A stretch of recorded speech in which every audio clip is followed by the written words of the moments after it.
Welcome to my vlog. Yan guys, oh. Nandito kami guys kung saan ako nanirahan dati. Napakarami.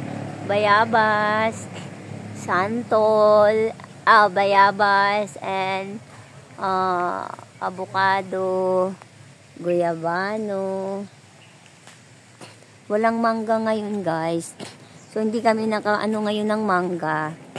So ang ano namin ngayon is santol. Ayan, napakarami. I-close up ko guys ha.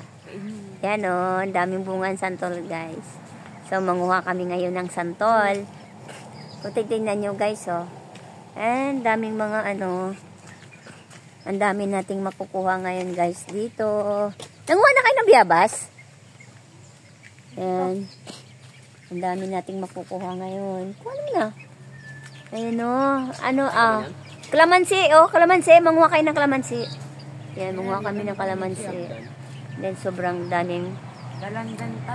Sobrang daming ano guys. Yan. Ilang years din ako nanirahan dito. Yan, daming alagang manok. Yan. Bago ka taga yun nga mo nun mano pag nakaya si acid ka, no? Bago ng laway ng ano. Ito. Oh my God! Alam nyo guys, ang baba ng santol. Ayun lang oh.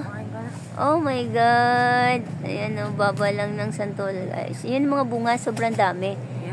Tapos, dragon fruit. Sobrang dami ng dragon fruit guys. Ayan. Ubos to sa akin ngayon guys. So, yan, magpapabideo tayo.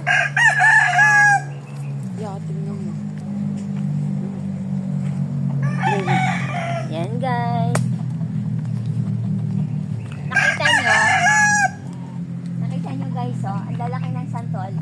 RBC natin ngayon yan. Raw garden. Ubos yan sa akin ngayon guys. Aakyat ako guys. Naka-short naman ako, so akyatin ko yung santol. Sobrang daming bunga. And then mayroon pang mga dragon fruit. And ang lalaki ng biyabas. And then ang lalaki ng avocado. Yan po guys kung saan nandito po ngayon kami sa Tagaytay.